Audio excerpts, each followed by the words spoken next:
Hello, and welcome to my first podcast episode of Detox, the spiritual detox.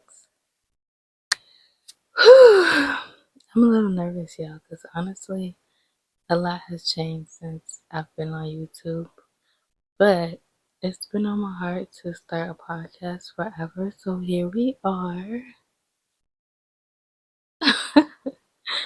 No, but for real, um, the reason behind this podcast is I simply wanted to create a platform where I and my guests, my co-hosts, would feel comfortable just putting it all out there. I feel like a lot of times we don't feel comfortable really expressing ourselves, and I think it's important to have someone or something that you can just release into or pour into, whether that's a person, whether that's a platform, whether that's a notebook or a journal, just something, because I know probably more than anybody how important it is to release instead of just allowing things to stay balled up and just suppress you. Um, I battled with depression a few times actually. So I feel like it's important for me, especially, to just use my voice and take a stand to hopefully help other people and give people space to feel confident and free enough to just express themselves.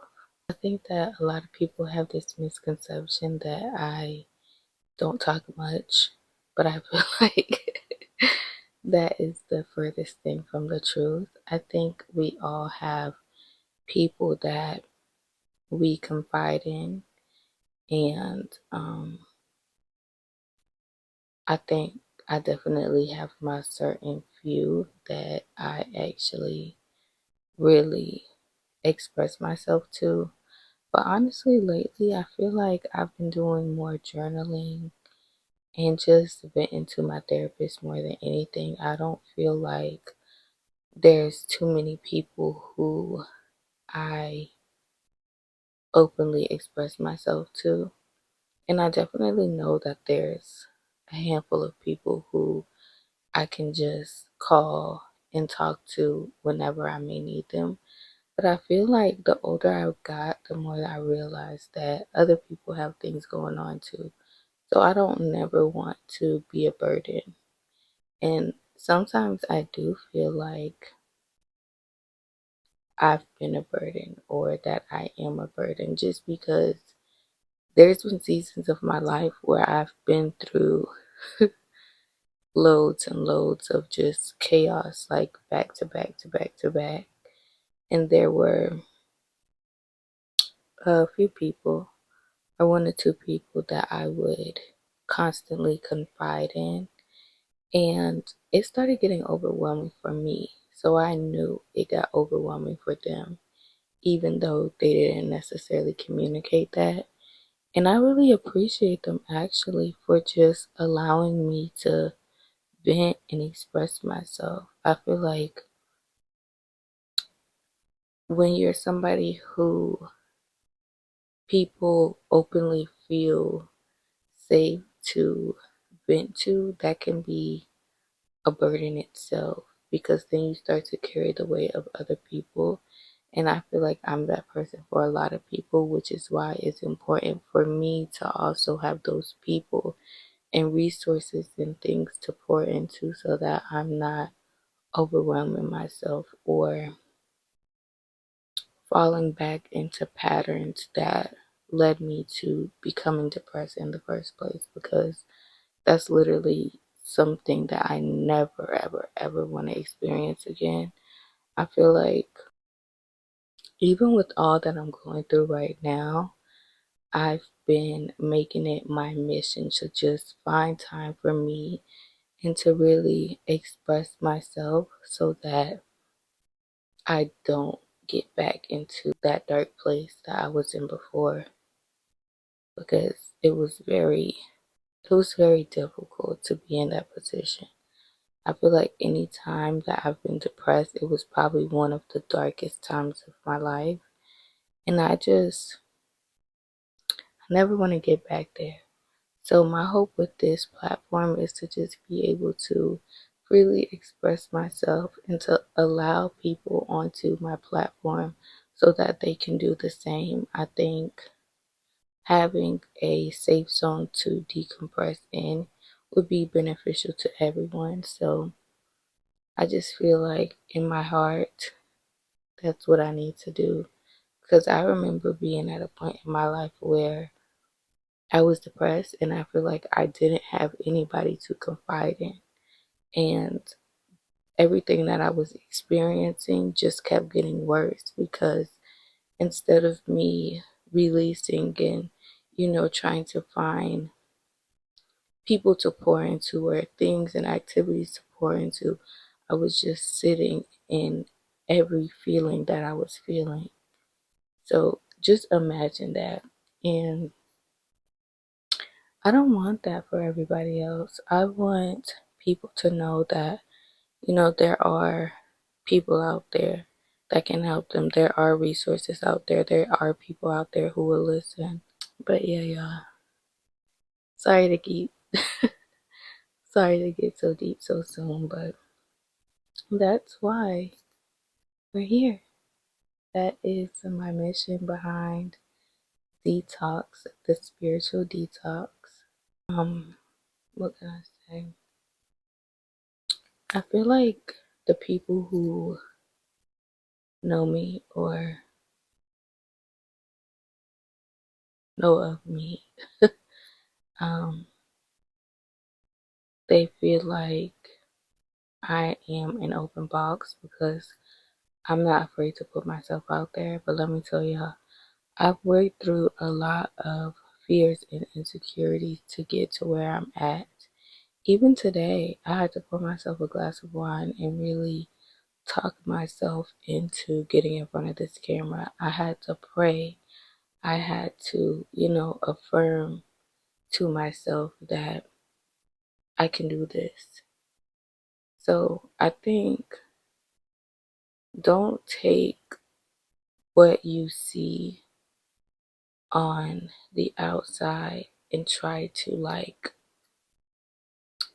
piece together who a person is because you viewing somebody from the internet is not you actually knowing somebody in real life. I think, to be honest, a lot of people who I'm around, like a lot of my family, they don't even know me for real because I stay to myself. And I think that's just because I'm a sensitive person. So I feel comfort being, in my own bubble. But I am slowly but surely working myself out of that bubble and putting myself back out there into the world. I feel like I have so much knowledge and wisdom that definitely should be shared. So I'm at a point in my life now where I am just going for it despite my fears, and I am taking action towards all of my desires and dreams because I feel like for a long time I've allowed my fears to get the best of me and other people's um, opinions or advice to consume me and kind of deter me off of my path. And I'm allowing the Lord to lead me, and I'm just doing what I feel called to do. So hopefully, prayerfully, that gets me to where, I want to be. But I did have something specific that I wanted to share on this podcast.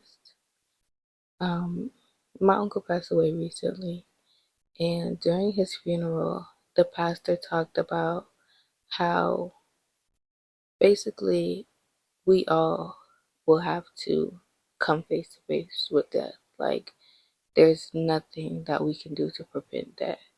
It's just written in the stars that one day all of us will die and pass away. And I remember as he was talking about that, my first thought was, I don't want to die before I actually get to live.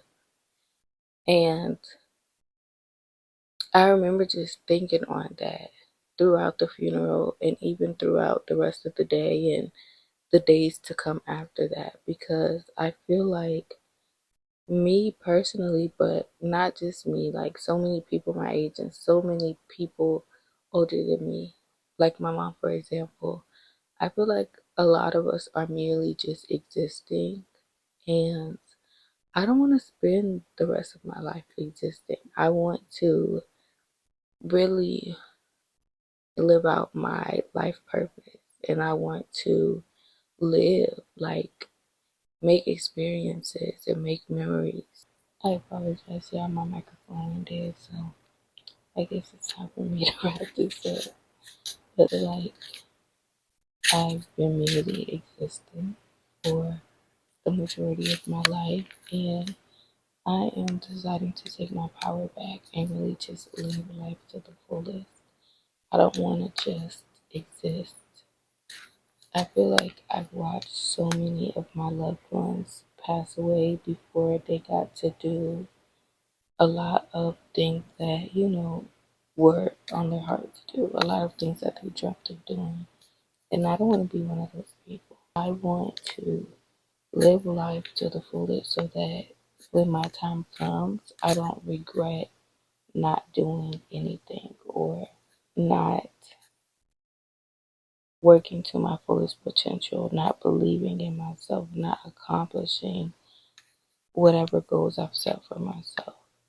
I feel like it's important to really live rather than just exist. So I'm going to end with saying, don't allow yourself to become stagnant or fall victim to whatever your circumstances are. I've been through more than most, and I'm still making the decision to live, to choose me, to chase my dreams, and live out my purpose. And you can do the same thing. Hey y'all, this is going to be a continuation of episode 1 of Detox, the spiritual detox. I feel like I just have so much going on right now, and I'm so overwhelmed, and I felt like the best thing for me to do was to pour into my podcast, because I know that there are a lot of other people who may resonate with what I'm going through, and even people who may be able to offer me guidance or, just support during this time. And I feel like that's the driving force behind my podcast, being able to offer and receive support, whether it's for me, for guests, for, whomever. I just want to give everybody that sacred space to just pour into. But anyways, I just feel like this year has been hella hard. Like, I've literally been through so much in my life, and I feel like this year kind of trumps everything that I've been through, because I've been taking hit after hit after hit after hit. Like, I don't feel like I've never experienced such a rocky or turbulent year than I have this year. And it sucks, but I guess I can just be thankful for the fact that I'm still here. I don't know, I feel like I am in a season of just separation and evaluation. Like, God is separating me from everybody and everything, and I'm not understanding now, but I feel like I definitely will be. I remember I got in my car earlier and I was like, dang, I have literally never felt so alone. And that's crazy to me, because I often feel alone, but I feel like this is a different type of alone. And I mean, I guess it's necessary because here I am, but it's difficult to try to like navigate that. I don't know, I guess it's just so different because I just got out of a 3-year relationship, well, almost 3-year relationship, and I'm used to like being in the presence of other people. I haven't really had this much alone time in a long time. So that's very different and it's very scary.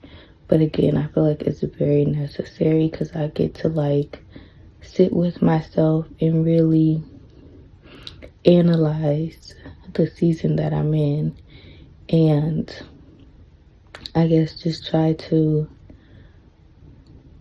figure out or piece together what the lesson here is. I think sometimes we get so used to like being up under people, we start to become dependent. And I feel like it's a very hard fall once you start to just be in your own energy. It's like you're having to relearn yourself. And that can be kind of scary because it's like, dang, so much has changed. And I feel like I'm finally getting those moments to like just sit and analyze all that I've been through and how much I've changed and how much I've grown. And it's been a little overwhelming. I think one thing that I could say for sure is I definitely lost myself in my previous relationship. And that's not to like throw jabs at my ex or anything. I just feel like, honestly speaking, I was in a much better space mentally before that relationship. And I think that that also came with me giving birth and just experience a bunch of like new things, like new avenues, learning new lessons, going through different experiences that I haven't experienced. So it was just a lot going on, a lot for me to process, a lot for me to navigate through. I think I owe it to myself in this season to just be authentic to who I am and to just be present and give everything that I decide to pour into my all. I deserve to put my best foot forward and be a little bit selfish because I feel like I'm the type who is constantly pouring into other people. Like I don't receive all that I give. And I feel like in the present moment, I don't realize that like I'm giving all of my energy away. I think now I'm just taking all of my energy back. And I'm like rebuilding myself and relearning myself and repositioning myself because I feel like I definitely got knocked off course. And I definitely have myself to blame for that. I don't know, I think just adulting in general and growing up, it comes with like high highs and low lows because we all encounter new seasons and we're guided down new paths and just different routes than we would have predicted or expected. And of course, I think it's necessary because I believe everything happens for a reason. But again, it's a lot to adjust to. I think I'm learning more than what I give myself credit for. And I think I'm doing better than I think. I feel like it's normal for us to be harder on ourselves than other people are because we have such high expectations for ourselves. Like sometimes it annoys me when people are telling me, oh, you're doing so good, I'm so proud of you. And I'm like, I don't feel like I am. Like my therapist tells me all the time, I'm so proud of you. You've changed so much in these past few months. You're a completely different person from the girl that I got to know a few months ago. Like, you've changed so much. And I'm like, honestly, I don't feel like I've changed that much. But then when I really take the time to like look back, I'm like, dang, I am in a better position. I have grown. I am doing better. It may not be as predicted exactly, but I'm definitely doing better. I'm definitely in a different position. Sometimes we just have these ridiculously high expectations, and then when we don't meet them, we get to like beating ourselves up and just being hard on ourselves. And I think if we actually just took the time to reflect and think back on where we were and how far we came, even if we haven't gotten to the point where we expected to be, we should at least see the difference in where we were to where we are now. I feel like I'm just rambling and going all over the place, but honestly, I just feel like I've been stagnant, like I haven't been doing enough. And I also feel like I'm definitely just too hard on myself. Like, I'm literally doing the best that I can. So I really just wanted to come on here and say, like, I completely understand feeling stagnant, but instead of beating yourself up over things that you have yet to accomplish, just take a moment to realize where you are now. Because I'm pretty sure that where you are now is just a stepping stone to where you want to be. And it's definitely a process. Like, things don't just happen overnight. And I think I'm going to end this here. I love y'all. Stay blessed. And if you need to reach out, chat about anything, my DMs are always open. I will insert my Instagram in the description so that y'all can reach out to me. And the comment section is a safe space. Bye.